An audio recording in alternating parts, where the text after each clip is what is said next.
দেশ বিদেশের ব্যবসা বাণিজ্য আর অর্থনীতির সব খবর নিয়ে আমন্ত্রণ জানাচ্ছি ওয়ালটন স্মার্ট ফ্রিজ বিজনেস রিপোর্টে। সরকারি বেসরকারি অংশীদারিত্ব প্রকল্পে অর্থায়নে আগ্রহী নয় ব্যাংক ও আর্থিক প্রতিষ্ঠান। অগ্রগতিহীন বেশিরভাগ প্রকল্প। রপ্তানি পণ্যের মান পরীক্ষায় বিএসটিআই ল্যাবের সক্ষমতা নেই, আন্তর্জাতিক মানের ল্যাব স্থাপনের দাবি। মাথাপিছু জিডিপির হিসেবে ভারতকে আবারও পেছনে ফেলল বাংলাদেশ। 2026 সাল নাগাদ ছাড়িয়ে যাবে উন্নত অনেক দেশকেও। এমন সব খবর নিয়েই আমাদের আজকের আয়োজন। সরকারি জমি বন্ধক রাখার সুযোগ না থাকা, প্রকল্পের মেয়াদ বেশি হওয়া সহ বিভিন্ন কারণে চুক্তি করার পরও সরকারি বেসরকারি অংশীদারিত্ব বা পিপিপি প্রকল্পে অর্থায়নে এগিয়ে আসছে না ব্যাংক ও আর্থিক প্রতিষ্ঠানগুলো।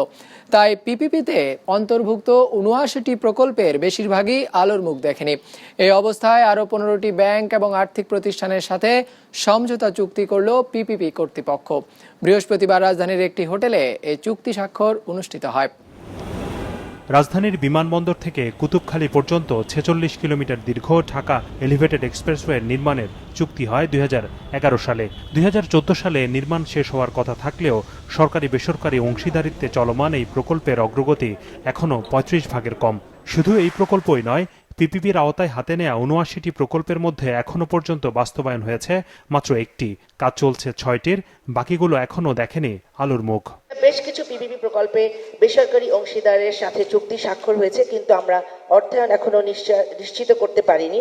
যেমন Jhilmil residential project, Obosor health care and hospital complex, occupational disease hospital, Ahmed Bawani textile mill, Kaderia textile mill ইত্যাদি।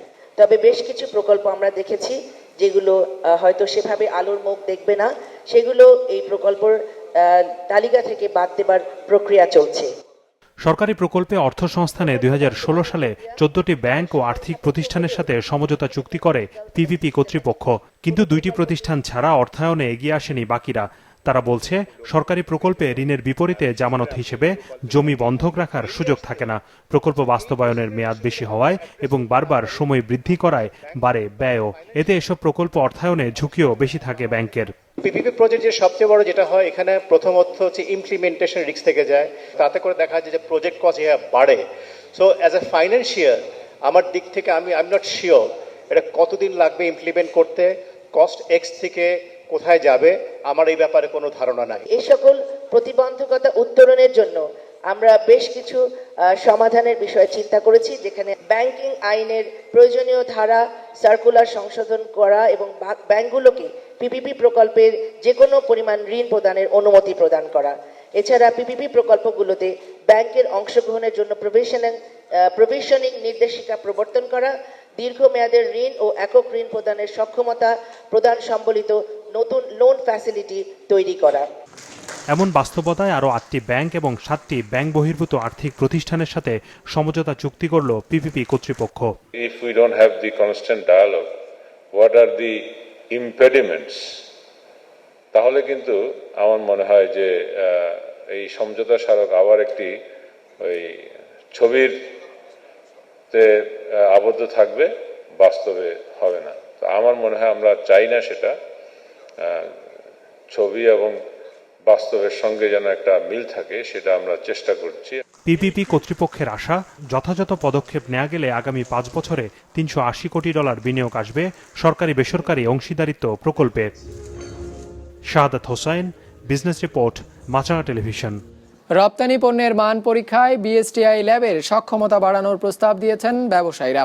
ল্যাব সক্ষমতার অভাবে রপ্তানি পণ্যের মান সনদ বিদেশ থেকে আনতে হচ্ছে, যা বাড়িয়ে দিচ্ছে সময় ও খরচও। বিশ্ব মান দিবসের আলোচনায় ব্যবসায়ীদের এমন দাবির প্রেক্ষিতে আন্তর্জাতিক মানের ল্যাব নির্মাণে বিশেষ প্রকল্প হাতে নেওয়ার প্রতিশ্রুতি দিয়েছে শিল্প মন্ত্রণালয়। 2020-21 অর্থ বছরে প্রক্রিয়াজাত কৃষিপণ্য রপ্তানি করে $102 কোটি বৈদেশিক মুদ্রা আয় করেছে বাংলাদেশ। রপ্তানিকারকদের হিসেবে, যার 60 ভাগেরও বেশি যায় এথনিক মার্কেট অর্থাৎ প্রবাসী বাংলাদেশি অধ্যুষিত বাজারে।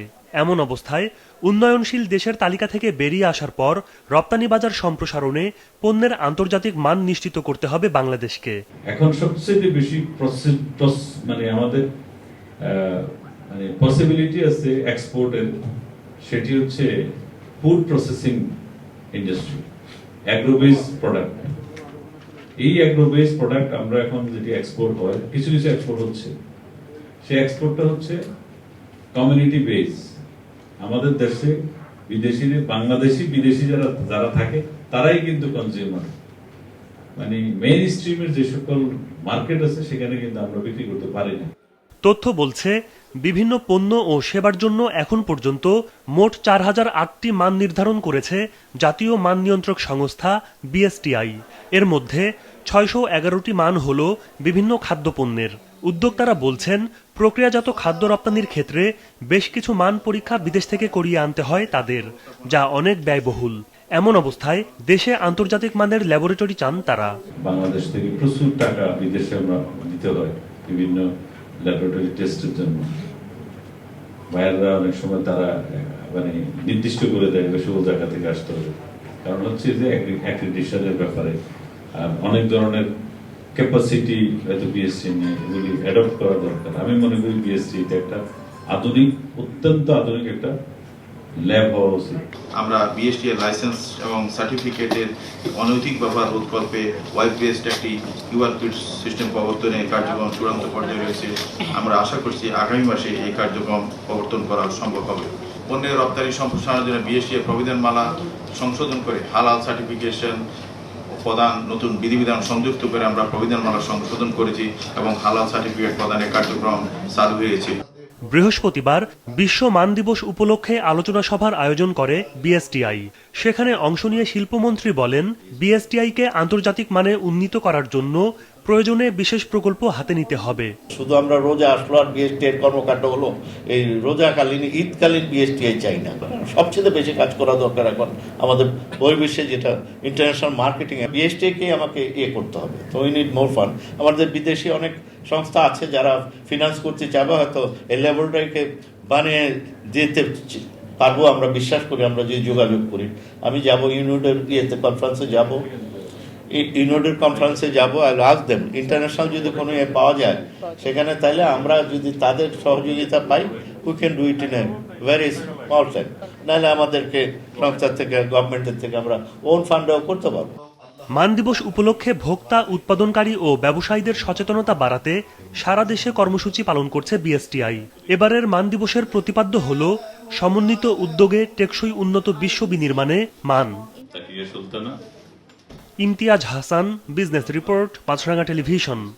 মাথাপিছু জিডিপির হিসাবে আবারও ভারতকে পেছনে ফেলেছে বাংলাদেশ। আন্তর্জাতিক মুদ্রা তহবিলের হিসেবে চলতি বছর $22 এগিয়ে থাকবে বাংলাদেশ, যে ব্যবধান আগামী 6 বছরে আরও বাড়বে। শুধু ভারত নয়, 2026 সাল নাগাদ বাংলাদেশ মাথাপিছু দেশজ উৎপাদনের হিসেবে ছাড়িয়ে যাবে বেশ কয়েকটি উন্নত দেশকেও। মঙ্গলবার প্রকাশিত IMF এর ওয়ার্ল্ড ইকোনমিক আউটলুকে এই পূর্বাভাস দেওয়া হয়েছে। সৌরভ রহমানের রিপোর্ট।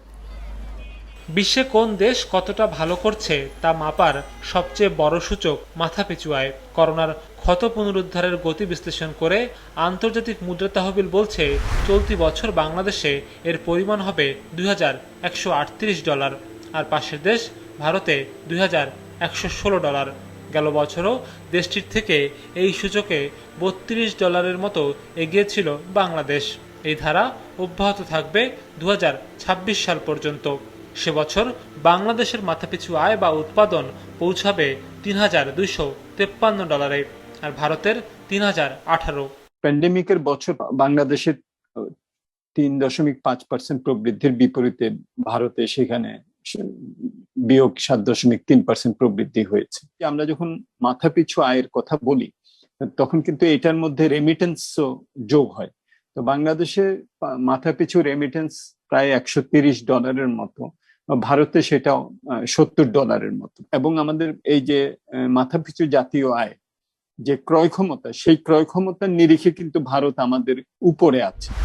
IMF এর হিসেবে বাংলাদেশের অর্থনীতির আকার, অর্থাৎ মোট দেশজ উৎপাদন এখন $35,000 কোটি, যা বাংলাদেশকে এনে দিয়েছে দক্ষিণ এশিয়ার দ্বিতীয় বড় অর্থনীতির তকমা। তবে শীর্ষে থাকা ভারতের সঙ্গে তফাৎটা প্রায় 10 গুণের। আগামী 5 বছরেও দুই দেশ একই ব্যবধানে এগোবে বলে পূর্বাভাস এসেছে বহুজাতিক দাতা সংস্থাটির পক্ষ থেকে।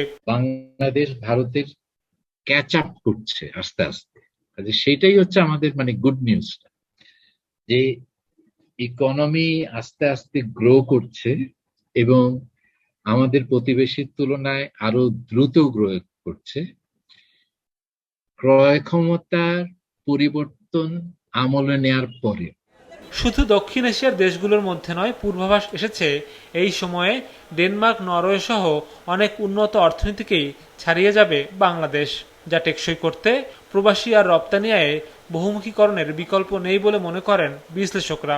তাদের মতে অগ্রাধিকার দিতে হবে নতুন দারিদ্র্য আর বৈষম্য কমাতে পারে এমন প্রকল্পে, নিয়ন্ত্রণে রাখতে হবে মূল্যস্ফীতি মানুষের ক্রয় ক্ষমতা হিসেবে রেখে। সৌরভ রহমান, বিজনেস রিপোর্ট, মাছরাঙা টেলিভিশন। পেঁয়াজের আমদানি শুল্ক প্রত্যাহার করা হয়েছে। 31শে ডিসেম্বর পর্যন্ত পেঁয়াজ আমদানিতে কোনো শুল্ক দিতে হবে না। এতদিন 5% হারে আমদানি শুল্ক দিতে হতো। বৃহস্পতিবার জাতীয় রাজস্ব বোর্ড এনবিআর এ সংক্রান্ত প্রজ্ঞাপন জারি করেছে। বৃহস্পতিবার থেকে এটি কার্যকর হয়ে গেছে। একই দিনে আরেকটি প্রজ্ঞাপনে অপরিশোধিত চিনি আমদানিতে নিয়ন্ত্রণমূলক শুল্ক 30% থেকে কমিয়ে 20% করা হয়েছে। 2022 সালের 28 ফেব্রুয়ারি পর্যন্ত আমদানি পর্যায়ে এই হার বহাল থাকবে। বাজারে এই দুই পণ্যের দর গেল কয়েকদিনে অস্বাভাবিক মাত্রায় বেড়ে যাওয়ায় এই সিদ্ধান্ত নিয়েছে NBR.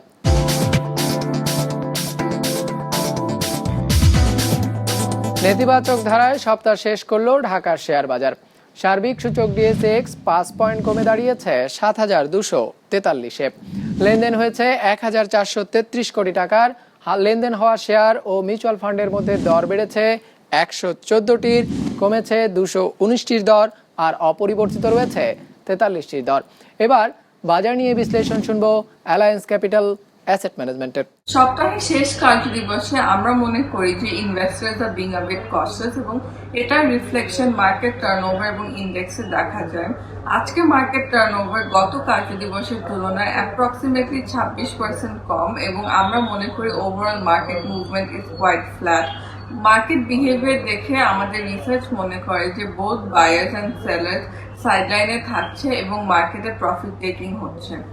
Finally, in terms of sector performance, amongst the top performing sectors, banks contributed 14.16%, textile contributed 9.37%, এবং pharmaceuticals and chemicals যা বাকি সব সেক্টরগুলোকে আউটপারফর্ম করে contributed 14.37%. স্কুইড গেম এন্টারটেইনমেন্ট ইন্ডাস্ট্রিতে বর্তমান সময়ের সবচেয়ে জনপ্রিয় নাম নেটফ্লিক্সের এই সিরিজটির। নেটফ্লিক্সের হিসেবে প্ল্যাটফর্মটির এ যাবৎকালের সবচেয়ে সফল কোরিয়ান এই সিরিজটি। স্কুইড গেমের এই সফলতা ঘিরে চাঙা হয়ে উঠেছে স্নিকার, গেম পোশাক, এমনকি ডালগোনা ক্যান্ডির চাহিদাও। ডেস্ক রিপোর্টে বিস্তারিত। ঋণের দায়ে জর্জরিত 456 জন মানুষ, যাদের প্রত্যেকেরই বেঁচে থাকার জন্য অর্থের প্রয়োজন, কিন্তু সে অর্থ উপার্জনের কোনো পথ খোলা নেই তাদের সামনে। এমনই অবস্থায় তাদের কাছে আসে এক খেলায় অংশ নেওয়ার প্রস্তাব। ছোটবেলায় শিশুরা যেসব খেলা খেলে তেমনই 6টি খেলা খেলতে হবে। জিততে পারলে মিলবে 45.6 বিলিয়ন কোরিয়ান ওন বা $3,86,00,000, আর হারলে মৃত্যু অবধারিত। এমনই এক গল্প নিয়ে তৈরি হয়েছে কোরিয়ান সিরিজ স্কুইড গেম। 9 পর্বের সিরিজটি তৈরিতে মোট ব্যয় হয়েছে 20 বিলিয়ন কোরিয়ান ওন বা $1,67,00,000, যা কোরিয়ার ইতিহাসে অন্যতম দামি সিরিজ। 17 সেপ্টেম্বর নেটফ্লিক্সে মুক্তি পায় স্কুইড গেম, আর মাত্র 10 দিনেই 90টি দেশে 1 নম্বর স্থানে উঠে আসে সিরিজটি। বর্তমানে নেটফ্লিক্সের সবচেয়ে জনপ্রিয় সিরিজ স্কুইড গেম।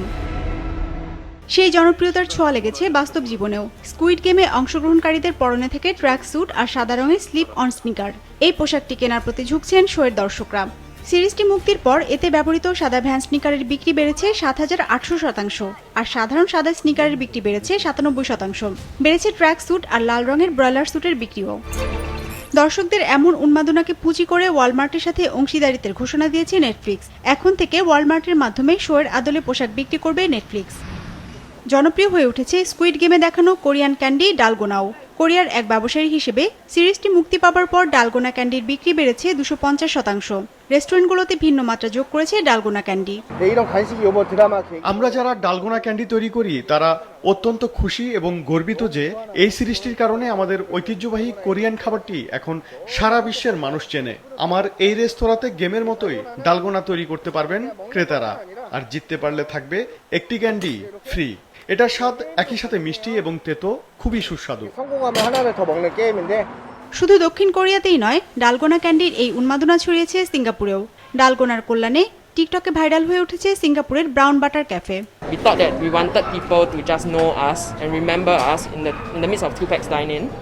মঙ্গলবার আবুধাবিতে বাস্তবে স্কুইড গেমের আয়োজন করেছে কোরিয়ান কালচারাল সেন্টার, যেখানে অংশ নেন মোট 30 জন। তবে সিরিজের মতো নৃশংসতা ছিল না সেখানে, নিছক আনন্দের জন্যই ছিল আয়োজনটি। We wanted to make a venue for the people in the UAE to experience and learn about the Korean games, because the games played in the Netflix drama Squid Game. Squid গেমের উন্মাদনা শুধু পোশাক, খাবার আর খেলাতেই থেমে থাকেনি। এই সিরিজের পর কোরিয়ান ভাষার প্রতিও মানুষের আগ্রহ বেড়েছে। ভাষা শিক্ষার অ্যাপ ডুওলিঙ্গোর হিসেবে স্কুইড গেম মুক্তির 2 সপ্তাহের মধ্যে যুক্তরাজ্যে কোরিয়ান ভাষা শেখার হার বেড়েছে 76%, আর মার্কিন যুক্তরাষ্ট্রে বেড়েছে 40%। আমাদের ওয়েবসাইটে প্রতিদিন প্রায় 1000 মানুষ কোরিয়ান ভাষা শিখতে যুক্ত হচ্ছেন। বর্তমানে 190টি দেশের 12 লাখ শিক্ষার্থী এই ওয়েবসাইটে কোরিয়ান ভাষা শিখছেন। সিজন 1-এর এমন সফলতার পর ইতোমধ্যে স্কুইড গেমের সিজন 2 নির্মাণের ঘোষণা দিয়েছে নেটফ্লিক্স। এর পাশাপাশি কোরিয়ান অরিজিনাল কন্টেন্ট তৈরির জন্য $50 কোটি বিনিয়োগের ঘোষণাও দিয়েছে নেটফ্লিক্স। হিরজুন মীরা, বিজনেস রিপোর্ট, মাছরাঙা টেলিভিশন। দর্শক, আমাদের যে কোনো পর্ব নিজেদের সুবিধাজনক সময়ে দেখতে সাবস্ক্রাইব করুন বিজনেস রিপোর্টের অফিসিয়াল ইউটিউব চ্যানেল। ফেসবুক পেজে লাইক দিয়ে আপডেট থাকুন ব্যবসা বাণিজ্যের আলোচিত সব ঘটনা সম্পর্কে। আর আপনাদের মতামত জানান কমেন্টস আর ইনবক্সে। আজ এটুকুই, বিদায় নিচ্ছি, ভালো থাকবেন।